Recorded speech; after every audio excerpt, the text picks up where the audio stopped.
Today on the Stay at Home Chef, we're making a fun and customizable recipe that will have everyone rolling with delight. Pizza roll-ups. Let's get started on this roller coaster of flavors. First, let's talk about the dough. You can use a store-bought dough, but where's the fun in that? Let's make our homemade dough, and to do that, in the bowl of a stand mixer, you're gonna add in 3/4 cup of warm water, along with 1 tablespoon of sugar and 1½ teaspoons of active dry yeast. Then I'm gonna add in 1/2 teaspoon of salt, and do not worry, that will not kill the yeast. Whisk that together for just a brief moment. Then I'm gonna add in 1 3/4 cup of flour. And you know, if you don't have a stand mixer, you can definitely do this by hand.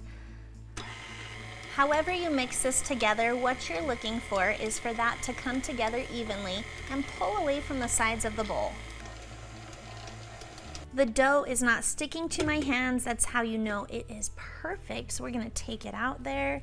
And what you want to do is lightly grease a bowl, place that dough in there, and then we're gonna cover that with a towel and let that rise for about an hour. While our dough is rising, let's talk about the fillings.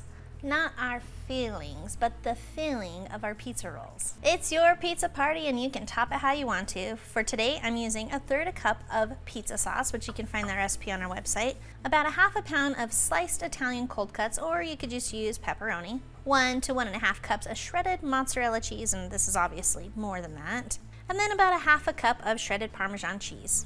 And we can't forget about 1 tablespoon of Italian seasonings. But don't be afraid to get creative with your toppings. Pineapple, anybody? Our dough has now doubled in size, so we are going to preheat our oven to 400 degrees Fahrenheit. And I like to lightly flour a piece of parchment paper. If you don't have that, you can do it right on your counter. Then we're going to roll out our dough onto that. We want to roll this out into a rectangle that's about the size of a baking sheet.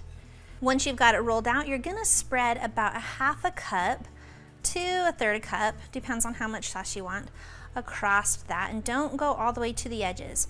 You don't want too much sauce either, or it will be oozing.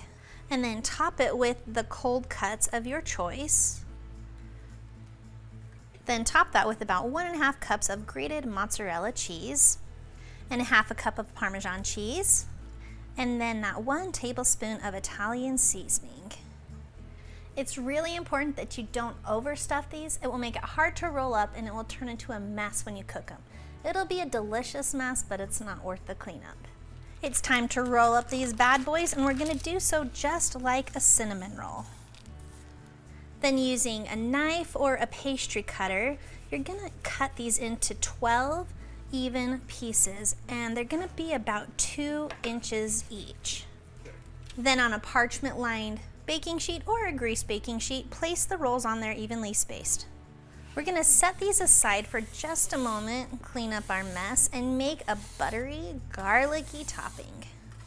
To make our garlicky buttery sauce, we're gonna combine 1/4 cup of melted salted butter with 1 teaspoon of garlic powder and 1 teaspoon of dried parsley. Go ahead and mix that together. And then brush this buttery goodness on top of those rolls. Now we need to bake these rolls in our preheated oven for about 14 minutes or until they're golden brown. When they're finished cooking, let them cool for just a few minutes if you can wait that long. And I like to dip them in extra pizza sauce, or if I'm feeling saucy, some ranch dressing. Either way, you are ready to eat.